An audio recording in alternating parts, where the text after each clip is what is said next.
thank you so much for joining us for our first webinar series for the IU13 Personalized Learning Academy for our Phase 3 group. We are so excited to be able to start off this series of monthly webinars with you.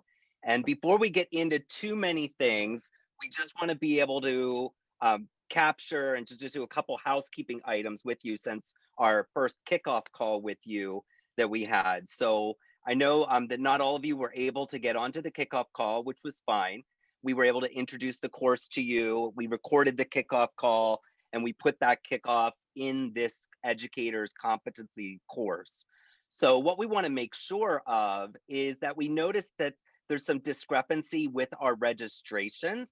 And so we want to make sure that you're registered for each part of Phase 3, including the educator competency course.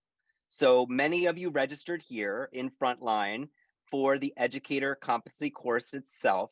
And some of you were able to attend the kickoff call without registering for this course. And so we just want to make sure that you register for that. So the link is in the chat if you've not yet registered for the course itself. You might even be in the course already, but you might not have registered actually for the course. So we want to make sure of that. The other thing is that we noticed some of you registered for the course, but you didn't actually register for today's webinar. We want to remind you that the webinars are individually with the registration. So we're doing that for Act 48 purposes, to be able to keep track of everybody that is signed up that's going to attend the webinar.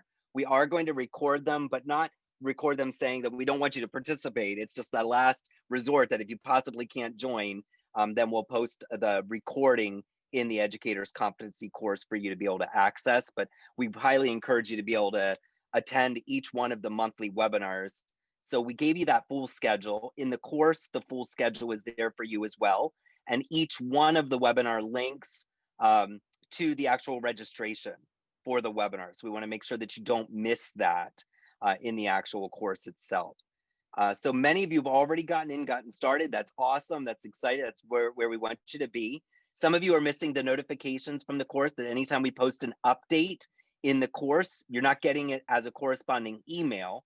So make sure that when you're in the course and you click on notifications, there's this little button right here, course update posted.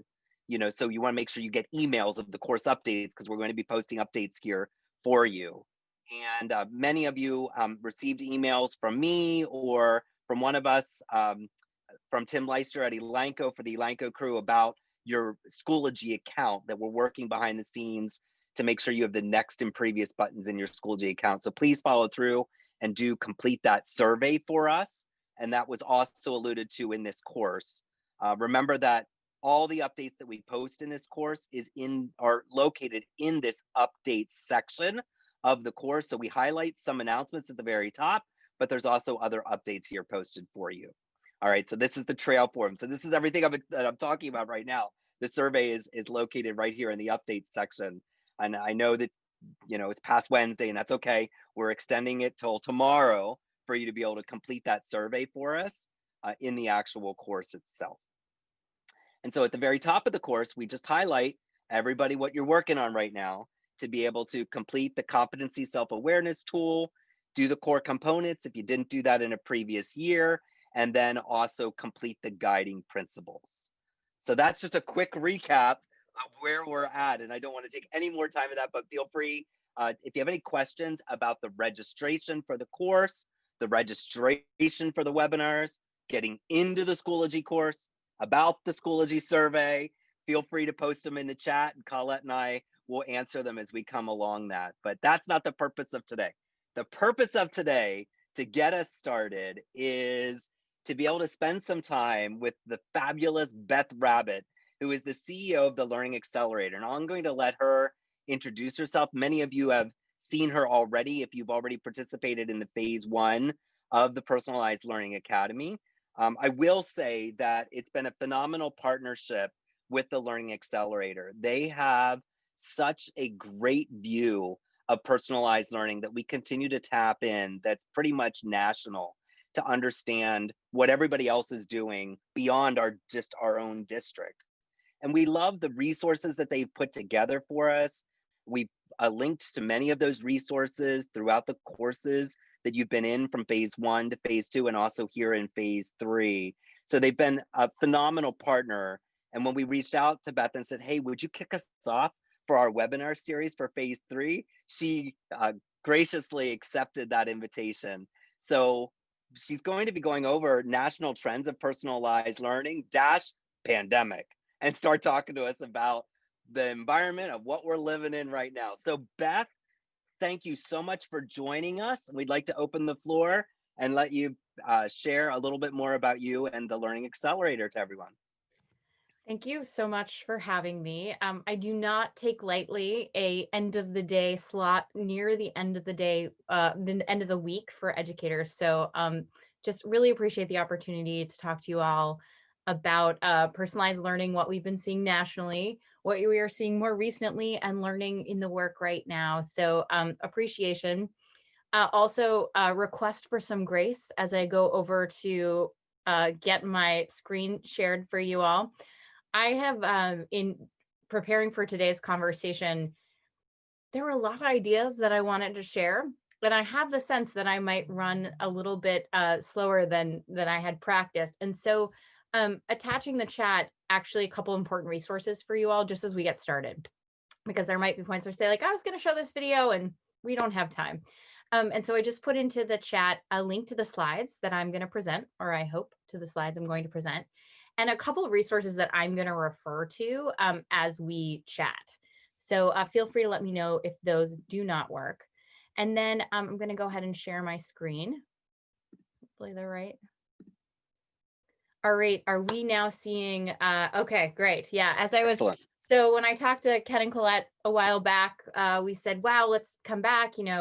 This is districts who've been in this process for 3 years, lots of folks who are deeper in the work. Let's talk about, what's happening nationally was sort of the plan in the spring, because of course, in the spring, this COVID thing, which would have been a blip in all of our experiences, was going to be through and we were all going to be back in schools. And of course, that's not true.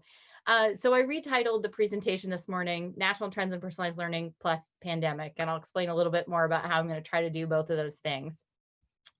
To talk briefly about me, I come to this work having been a classroom educator, having worked on a district team, having been a researcher and consultant. And what is extremely salient to me in my identity right now is being a mom of a 5-year-old who started kindergarten and a 7-year-old who started second grade. We started school in New Jersey in mid-September after some delay. And now we are restarting school up in Portland, Maine, because we moved a week and a half ago. And so I will say I'm deeply empathizing with the work you all are having to do right now in being dynamic and adjusting to what is an ever-changing situation. I'm also deeply grateful because I have 2 kids in school and I'm seeing it from every angle. Thank you so much. I've spent the last 15 to 20, I'm in the 15 to 20 range of my career working directly with educators, trying to support innovation against gnarly problems of practice in the classroom. The last 8 years have been at the Learning Accelerator. I've been CEO for almost 5. To share a little bit more about TLA. So we're an organization that envisions a world in which every student receives an effective, equitable, and engaging education, an education that allows them to reach their full and unique potential. To dig down a little bit, what we really think about what that looks like is teaching and learning experience that is personalized to the needs, strengths, and interests of every child, that is focused on mastery of learning, not just minutes or these days moments in an app or on Zoom. And then finally, teaching and learning that thinks about the comprehensive development of every child, not just academics. Academics are important, but also the social, emotional, mental identity development that happens in school.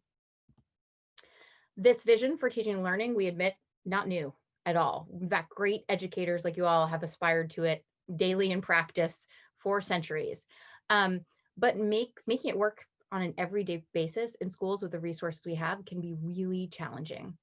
And importantly to this moment in time, has never been more vital, given the range of experiences students had in the spring, what they're bringing to the classroom, and our challenges in this fall. We believe at TLA that it's going to take new ways of working, the very best of what teachers and students can do together, but also informed by data and supported by technology to make this vision possible for every learner in every classroom, virtual or non, in every school in America. And that's what we're trying to do. To talk a little bit about this present moment, which I'm sure you all are experiencing in similar ways, and the vitality of this mission.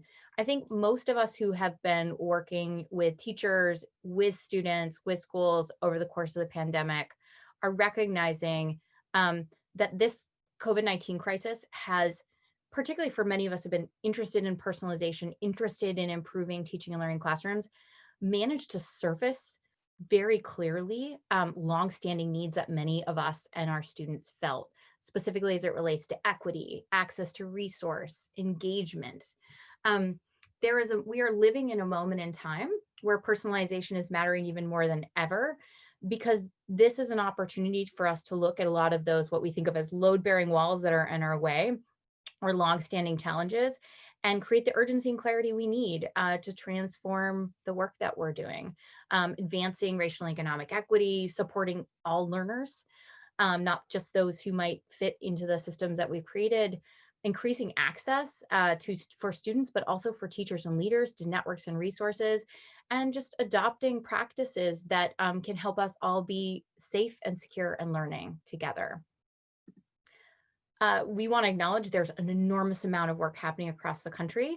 Right now, there has been and is in response to this challenge.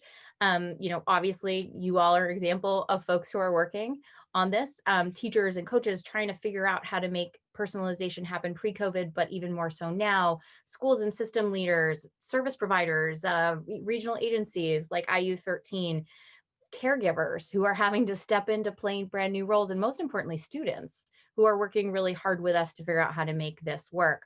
But all of these efforts are individual and they can be siloed, and it's tough to build the capacity to learn together.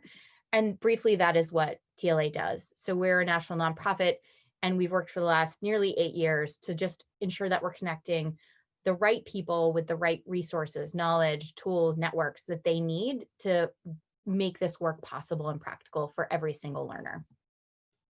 We act as a learning engine, that's the metaphor, meaning we work alongside folks to understand what's happening, to capture emerging knowledge, create knowledge where necessary.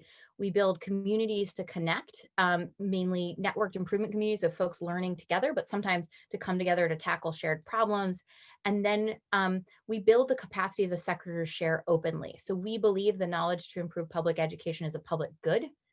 Any teacher, any student anywhere should be benefiting from the learning of others. And so we try to put that into action, all in service of equitable access to resources and knowledge, efficient and effective adoption of new ideas and practices, and super importantly, just learning together as a sector at scale. In light of COVID, I do want to note that we've recently mobilized several response projects. So we're not a direct technical assistance provider, but we work with many. We've launched a bunch of new resources relating to training of teachers, a pro bono national expert coaching network for any school leader or system leader in the country, a strategy lab of districts who are working alongside each other to figure out, hey, how do we not only respond to the immediate, but think about redesigning with resiliency and equity in mind. And we launched a pretty interesting partnership with a healthcare innovation organization out of Boston, Ariadne Lads. If any of you have ever read Atul Gawande's work, Complications or Checklist Manifesto, that's their team, to really think deeply about how do we help schools think about returning to school, if that's appropriate and right, in hybrid ways or full-time in ways, but in ways that mitigate risk for teachers and students and families and communities. And that's called the Parabola Project. Over the last 6 months, we've actually worked with over 400 school systems on these problems. And I offer this to say that this is top of mind for me today. I will certainly try to zoom back and put myself into the shoes of, okay, a year ago, I was sharing some of the big things we were learning, what would those be, with optimism and blue sky. But I also want to say I'm going to try to mix that with, we are in a moment in time where we have to acknowledge some of the limitations and new challenges we're working with. The roadmap for my conversation with you today. I'm going to start with 2 promises. I've got 4 lessons that we think are resonating across lots of different personalized learning efforts and sites nationally, and then 2 provocations that I'll end with. The first promise, I want to promise to bring you the fierce urgency of now. I know for many of you, this is 3 years in the making, right? You've been working to reconsider your approaches to teaching and learning. You've been shifting conditions in your schools and districts. You've been trying to do the work with students and other members of your teams.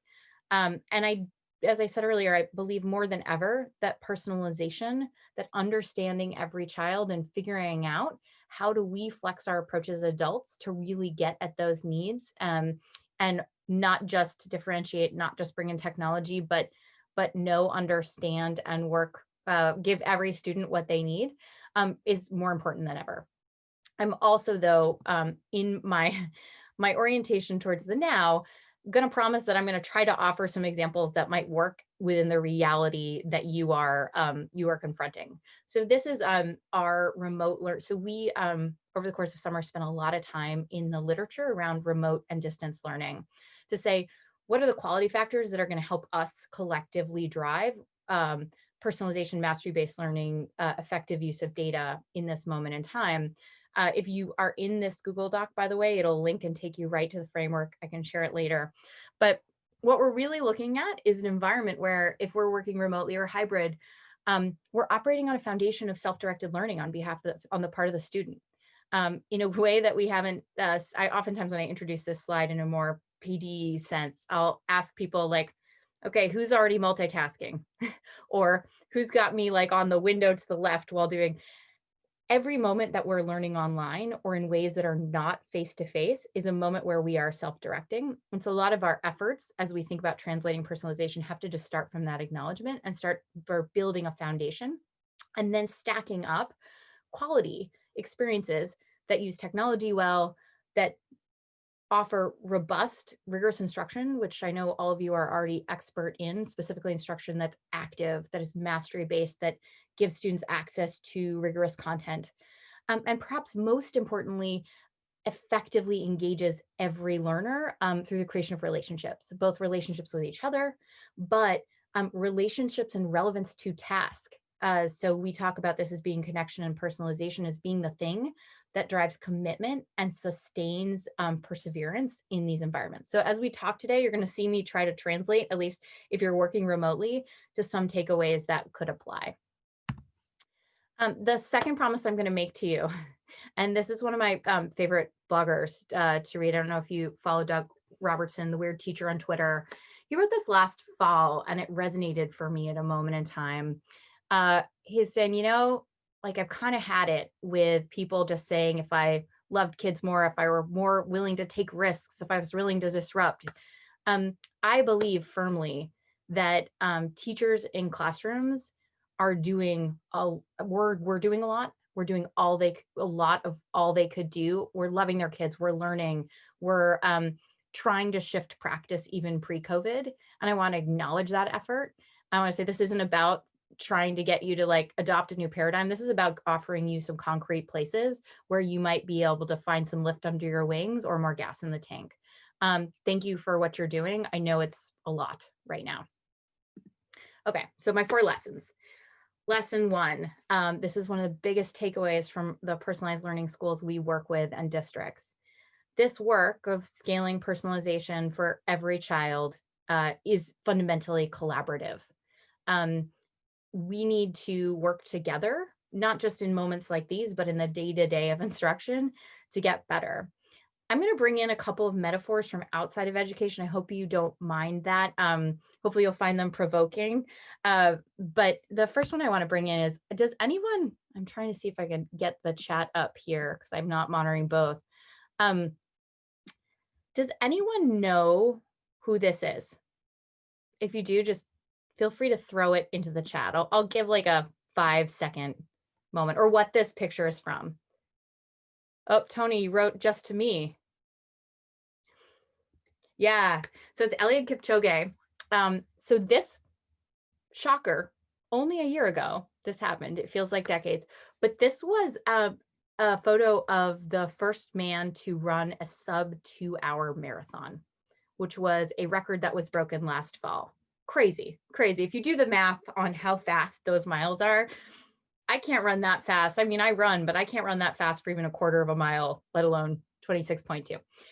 The reason I'm going to refer to this a couple of different times is this is the picture that got posted on most websites, on the New York Times. And the picture that I actually prefer, which I think is super relevant to our work, is so often like we see a student learning or a teacher teaching in a classroom.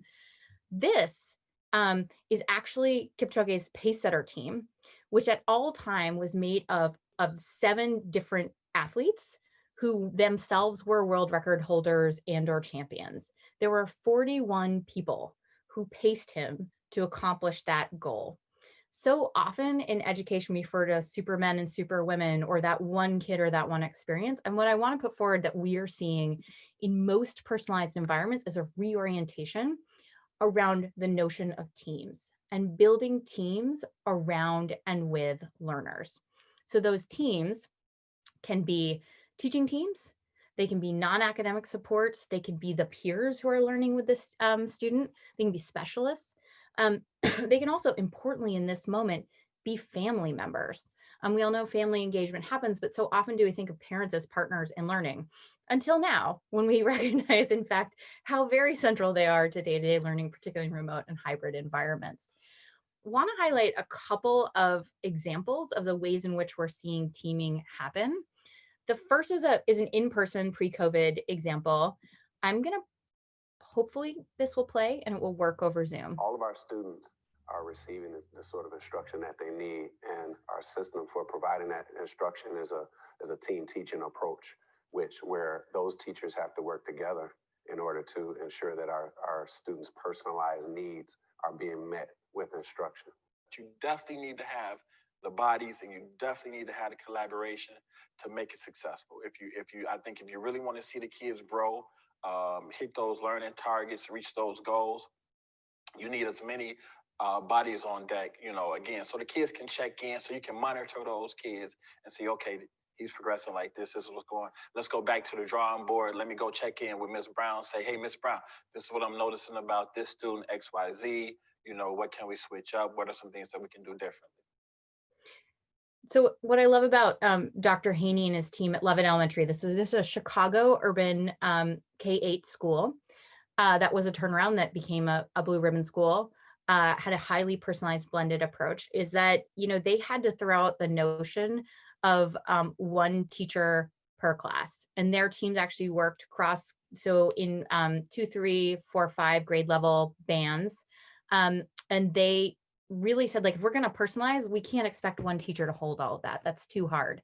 And so they've actually been pairing and partnering. I will say in this moment, watching teachers have such a strong planning, like difficult planning load within COVID, this how do we divide and tackle with our students while maintaining strong relationships is something that we see as a very common practice that has emerged, that is essential personalization. The next slide that I'm going to show is an example of a less traditional kind of teaming where in the Bronx, they've actually brought in, like, had social workers play a much stronger role as what we would call within like a success coach, someone to come in and help students do the personal planning necessary. I'm also including a link, the reason why I'm not moving yet is it'll autoplay, to a resource that came out by equitybydesign.org, which is an organization that's trying to really rapidly produce tools and resources in light of COVID, where they have a whole playbook around how to create different types of success coaches in schools, from school aides to partnerships with external organizations. So we'll hear from them now. We'll see, is it auto playing? Basically, an advocate counselor is one of a 2-man team in terms of each of the classrooms. Each classroom is given what we call a generalist teacher, who's basically over like the academic structure. And then you have your advocate counselors who are kind of there to kind of guide the students along the emotional aspect of high school. An advocate counselor is kind of a jack of all trades. An advocate counselor, our advocate counselors, we have a combination of people with a BA degree and master's in social work, master's in counseling, master's in whatever. We kind of have a combination of them because they serve to be able to teach each other a great deal. For a lot of us, that looks like mediations, one-to-ones, attendance check-in every day, academic tracking. And then on my end, it looks a little bit like creating academic plans in terms of goals and time stretches. We call them credit maps. And that allows the student to get an idea of like what they should or can be working towards this school year in terms of how many credits they can get, what regions they would like to accomplish. Many kids do come in crisis. Many kids come in with family issues that have gone on like all night long, and they come in and they need to begin to talk about it or more than talk about it. We will then provide whatever counseling and or referrals and or whatever is needed to try to stabilize a student, not just in the school, but to stabilize a student in their life. You kind of can't educate a student unless you kind of believe in Maslow's like food, shelter, clothing, etc.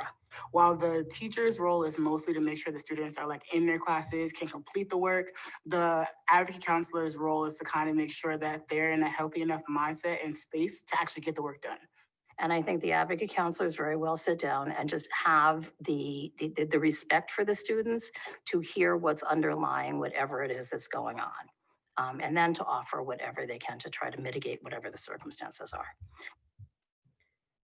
So these are just two examples. I know at a moment in time where our staffing structures are stretched so hard, particularly in hybrid learning environments, it's hard to reimagine how we're working with one another. But what I can say is we really consistently see teaming and dividing and conquering and acknowledging the different roles that have to be played by an individual teacher right now and trying to figure out how do we pull them apart a little bit as a pretty key component to like a trend we're seeing.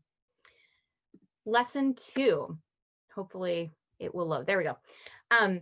Personalization as a strategy helps us meet the needs, interests, strengths, engage the individual.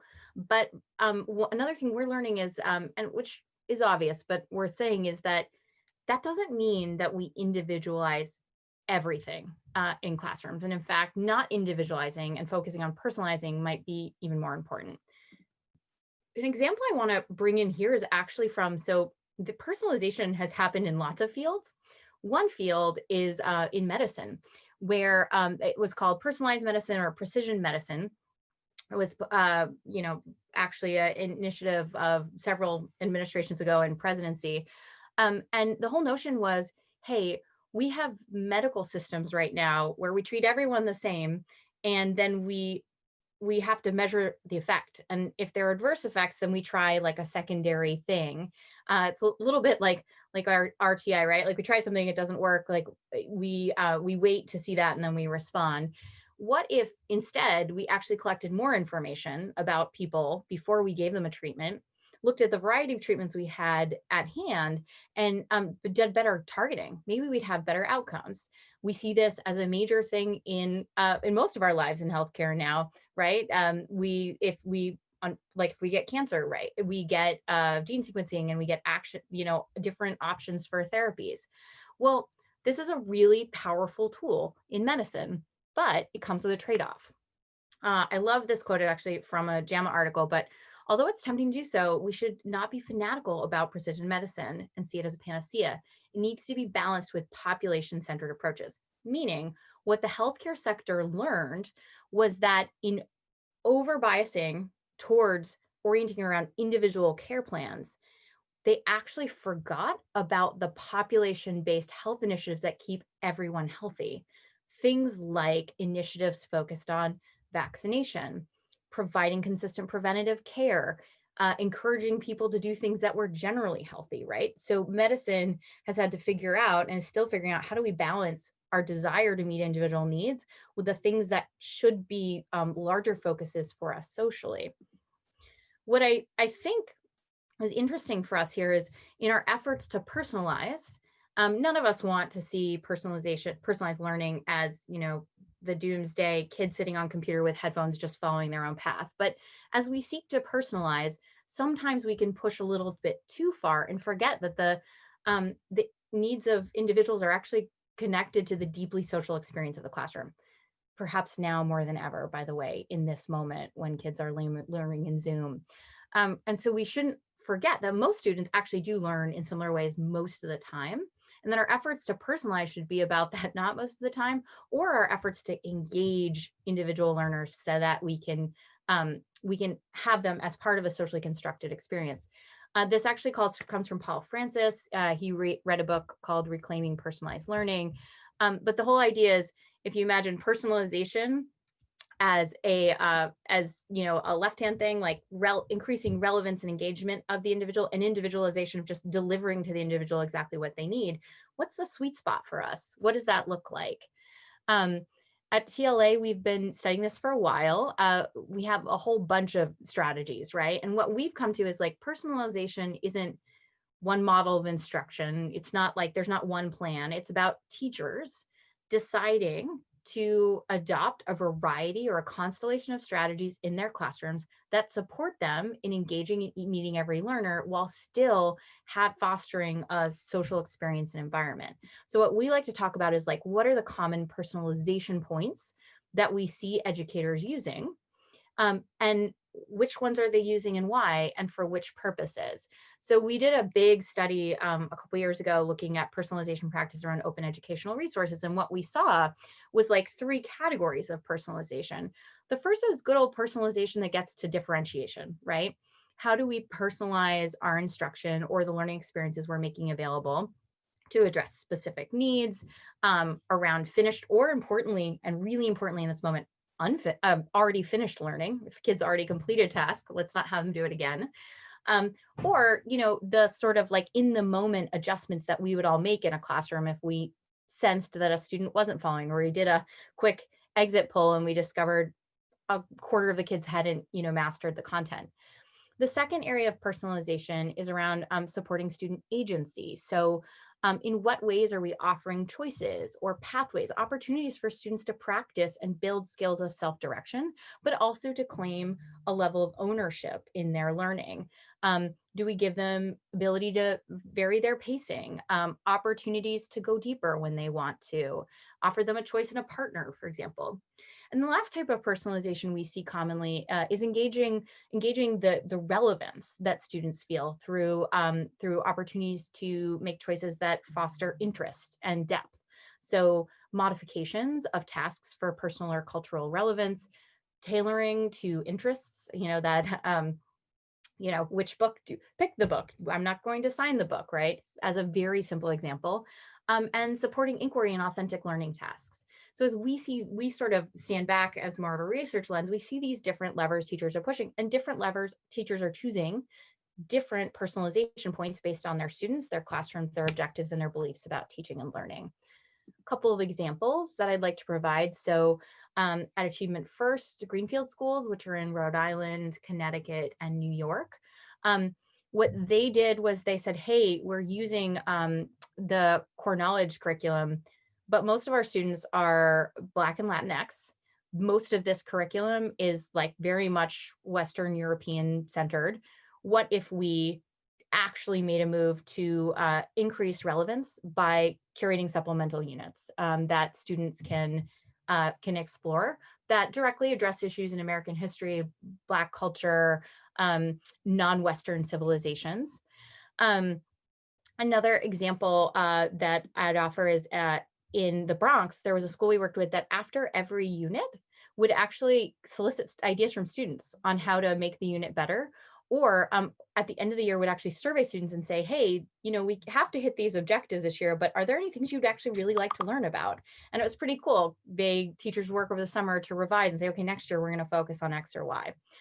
As you reflect on your practice, it's interesting to think about which personalization points am I pushing on, why, how, and which aren't I, and why? Oftentimes folks will say, like maybe I really hadn't thought as much about engaging around relevance as I had around differentiating to pacing or something like that.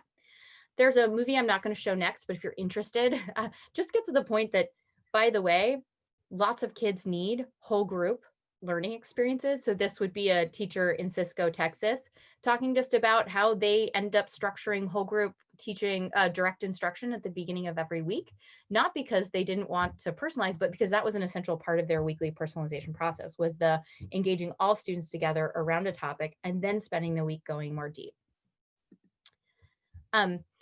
Another thing I want to call out here, and this is part of our Parabola project work, is that for those of you who have returned to a hybrid or in-person learning approach, you might be wondering right now, like, hey, I'm personalizing, but I'm trying to figure out how to make social learning work in my classroom. I used to do whole group, grouping and like students working together. And guess what? Now I'm actually asking my students to stay 3 to 6 feet apart, masked, potentially behind plexiglass.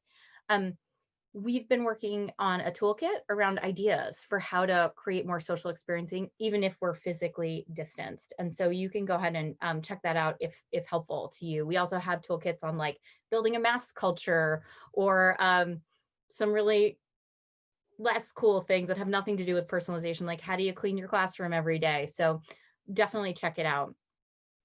So lesson 3. New technology can help us, but how do we make it a partner to us and not the driver of the experience?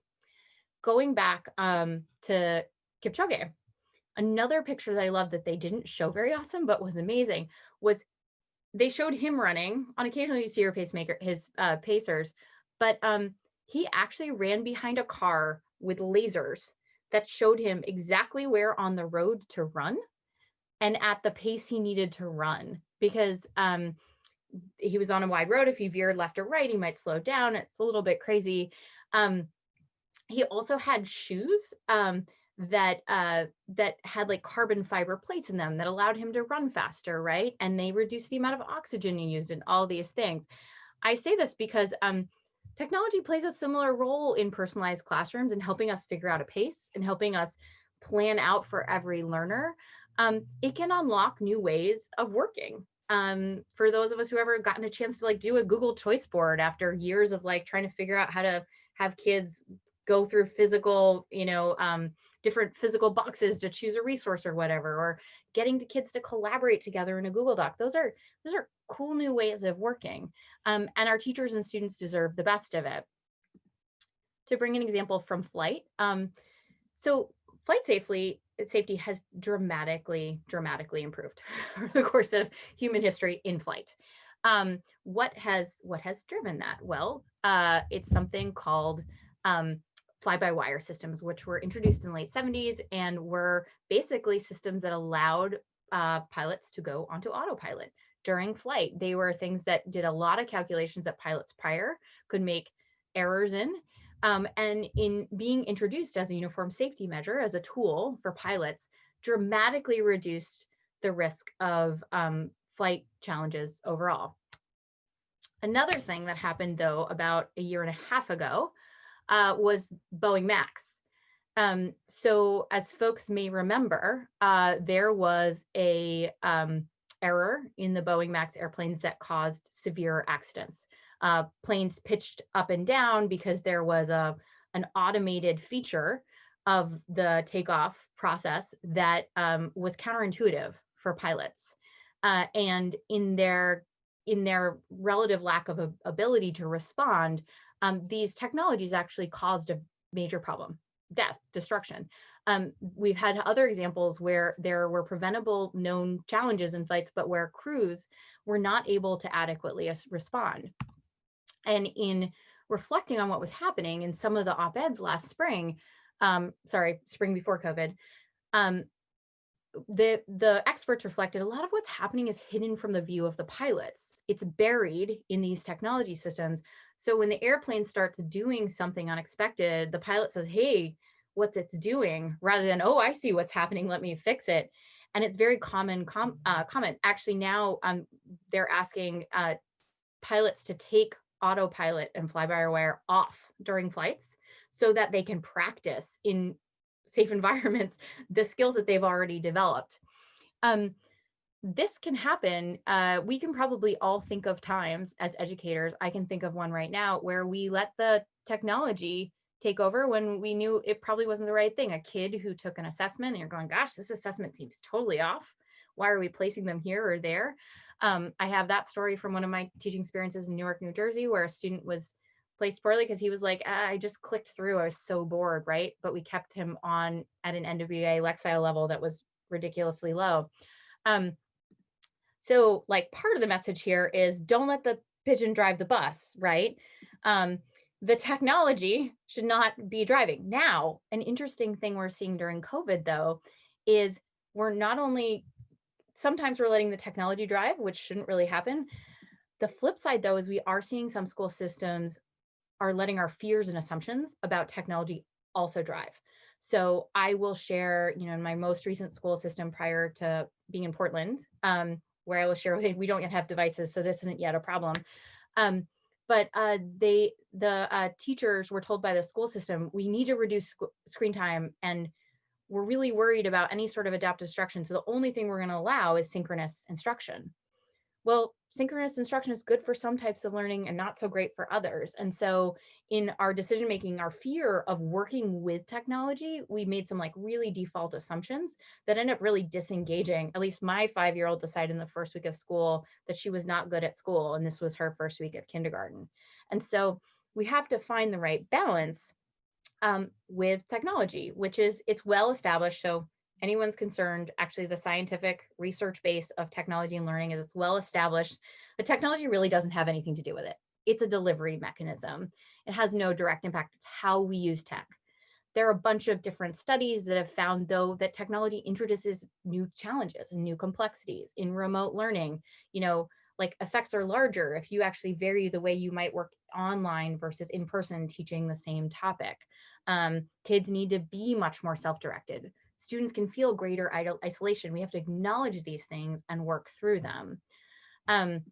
Really, what it is it's our mixture of our digital directed and our analog directed. So the stuff technology might be doing and the stuff we're doing offline that come together to make the magic that can happen in personalized learning by giving us new resources, new ways of working, but by also using the experience expertise that you already have as an educator to balance the choices. If we over rely on the tool, we are engaging rather passively, and our failures actually can be entirely humanly caused because we don't, jump in.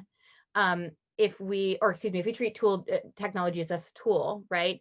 If it's a driver, it's actually in the lead of us, and it's the architect of learning, and that's not what should be happening. It's kind of human proofed. So what we have to be thinking about in all personalized learning environment is that our technologies are mutual, like we have to have mutual accountability with it. We have to really collaborate, think of it as like a tool and a collaborator in our learning. And we have to be oriented towards figuring out how to use it, when and why. We most often in PL environments using tech see that it works best when we lead with the needs of learners. And then we scale our choices based on what we learn as teachers. So this is an example of a protocol that a school in Colorado uses, where they lead with teachers getting together and saying, here are instructional priorities and needs. Here are the problems that we're experiencing. And they come up with ideas. And then a small group pilots and says, okay, let's try a couple of things to solve these problems. And if it works, awesome, we can scale to other classrooms. If it doesn't, like, let's not spend any more time there. And then that's annually, after that piloting and scaling on an annual basis, they go back to the beginning. I think a lot of us right now, it's hard to imagine having the extra capacity, but it's this sort of methodical approach that helps us make the choices that are led by the needs of our learners, that are led by the belief systems of our teachers, and that are tested and figure it out before we go to big scale. So what should we be looking for in demanding in partners? And by partners, I mean our technologists. They need to know our context and users. We have to ask for safety and privacy. We have to ask, what is the research you're using to design this tool? Why do you think it will be helpful? For whom? A willingness to solve and co-design solutions. If we're working with a new tool that wants us to pilot, then we should ask, hey, what am I going to get back in terms of improvement for you? Meaningful knowledge about who you are and the context you're operating in. The increasing body of like unbiased basic evidence that they might be able to bring to bear. Transparency to support your decision making. Adaptive programs can be great, but if you can't figure out what kids are working on, not that helpful to you as teachers and school leaders or district leaders. And then finally, like playing well with others. So tools that don't let you pull out data to use in other contexts, not so helpful. Last lesson. Okay. This work, does anybody know what this is? I'm gonna open chat again. Anyone have one of these, or potentially their child has one of these? No, I can't. Oh, I minimized the group chat. This is a children's toy that, me being the person I am, I keep on my desk every day because it's a system. So one of the things I like to remind myself, because I'm someone who overestimates what I can get done and the changes I can create with limited capacity, is that systems are designed to do what they do. We can bend them. I know this is not coming across super well, to flatten them. We can try to pull them apart, but ultimately they go back. And so if we want to change the way the system works, we actually have to change some of the relationships. If I wanted this to be anything other than what it is, I need to take some scissors to it, which would make me sad, but that's the point. So as we consider the systems we are working in to personalize, whether it be pre-COVID or during COVID, are we asking teachers, or are we being asked to drive with the brakes on? Is the system forcing us to work in ways that make no sense? Or are we actually changing things up to give ourselves some gas in the tank to be able to try new things? Going back to Kipchoge, he did not use the rules for pacing and fluids in order to break the human 2-hour barrier for running. He had to say, you know what? I got to hydrate, not at every mile, and I'm going to need pacers. And so I offer that just to say that there are sets of conditions that we have in place around our visions for teaching and learning. So this is TLA's innovative learning implementation framework. But when we crosswalk like all the different support schools need, and we look at all the changes that they make when they're successful, what we can say is that there are a set of conditions, operating conditions, that live around our vision for teaching and learning, that those that are closest are super dependent and aligned to what is happening in classrooms. So our professional learning, our materials are all based upon like what we want students, how we want students and teachers and kids to work together. As we move out on the bands, these become important, much more generalized, right? So the physical environments we're working in, this are bigger leadership processes. So we ask leadership teams to do, and what we've been studying, we actually run a very deep study just as schools began to close, is understand like what are the shifts and conditions that actually make it possible for us to put gas in the tank for educators to make changes in practice. Two of the big ones that I would call out normally would be space and time. These are two things that have been enormously disrupted by COVID. Most PL environments, we're seeing reimagination. Not, in some cases, it's really bold. In some cases, it's super bold. We have, schools set up as groves and big, wide learning spaces. And if you can do that, great. This allows students to work differently, allows for different mindsets. But way less sexily, there's also just like, how are we using our space differently? What's our objective for today? What are we going to be doing, Eli? Literally opening doors between classrooms. So what's one of the most successful PL classrooms in Chicago schools does? They're like, we've got a 100-year-old building. Let's just open the doors and let's figure out how to trust students to walk through them. The other things that we're seeing is, having students work together in space differently, the use of hallways. You're all saying like, this is nice, Beth, but again, getting back to that 3 to 6 foot thing and all those things, I got you covered in just a second. On the time front, the most important thing we see is actually schools figuring out how to use teacher and student time differently to create the space for the enormous amount of planning that has to be done, or for the deeper engagement around choice and agency.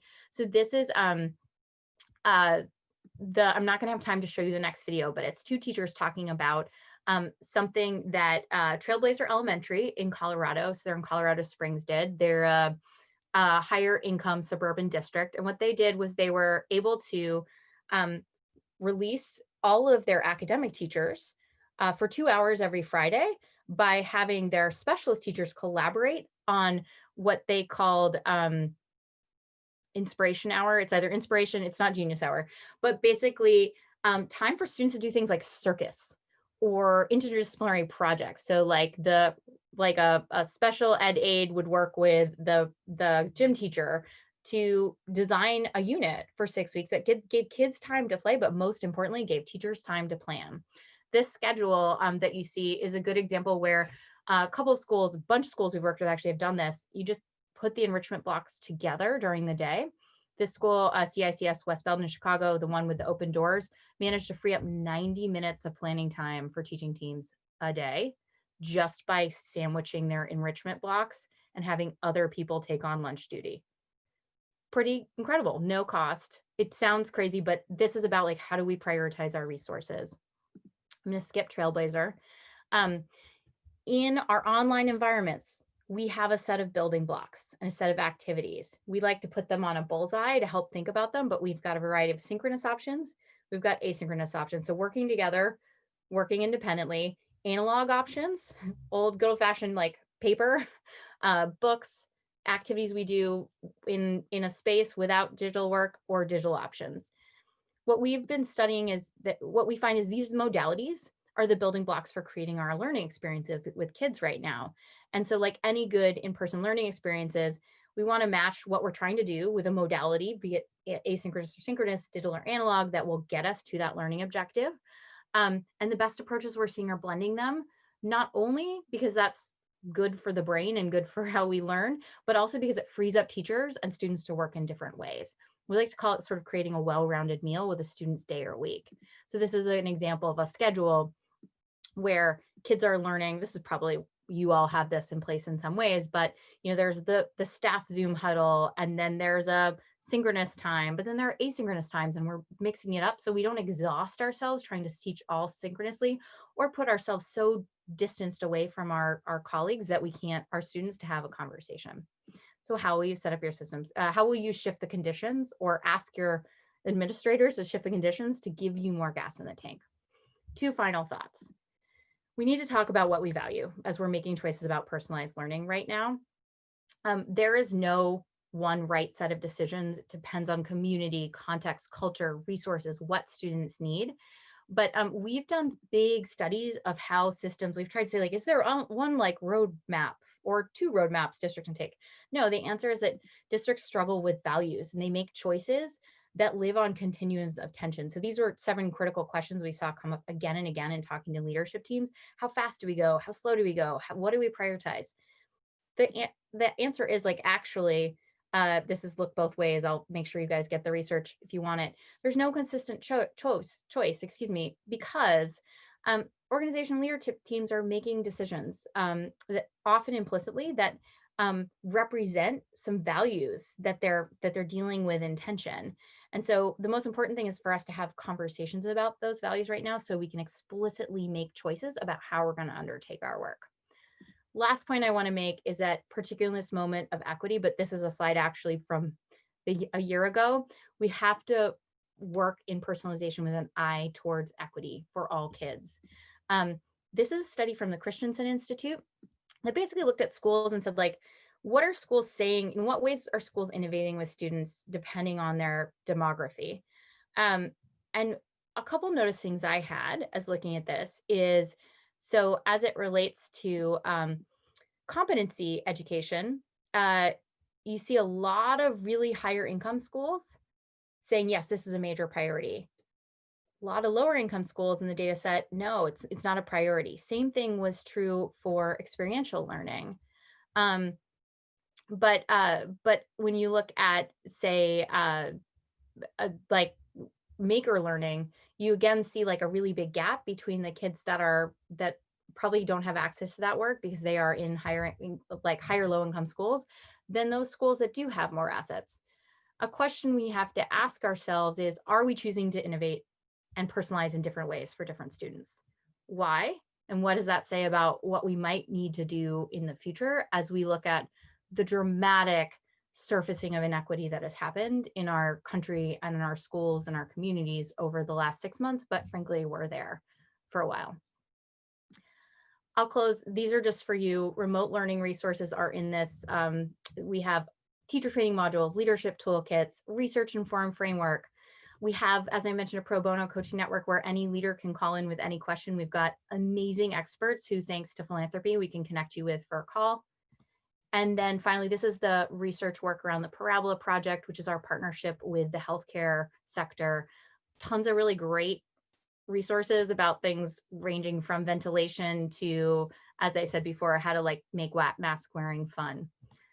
Our resources are available on our website. Feel free to reach out to me. Thank you for working to make the potential still possible here. We are here to help you, and I appreciate this opportunity. I think we have about 5 minutes, so I talked long, but hopefully there was some helpful stuff in there.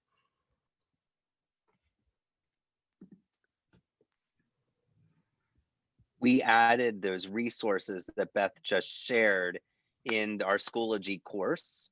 So in the Educators Competency course, there is now a folder called Monthly Webinars.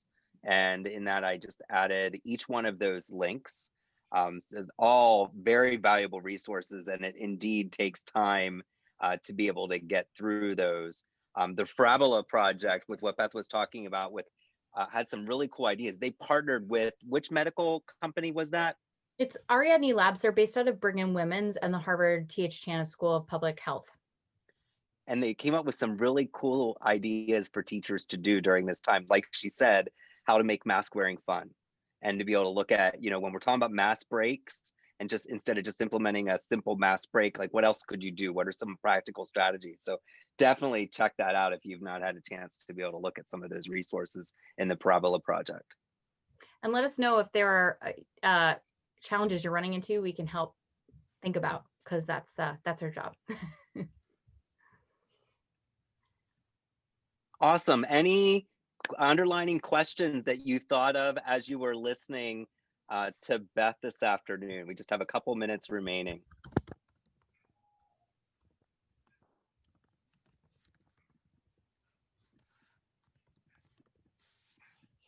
It's always a challenge talking to all of the blank squares on the screen.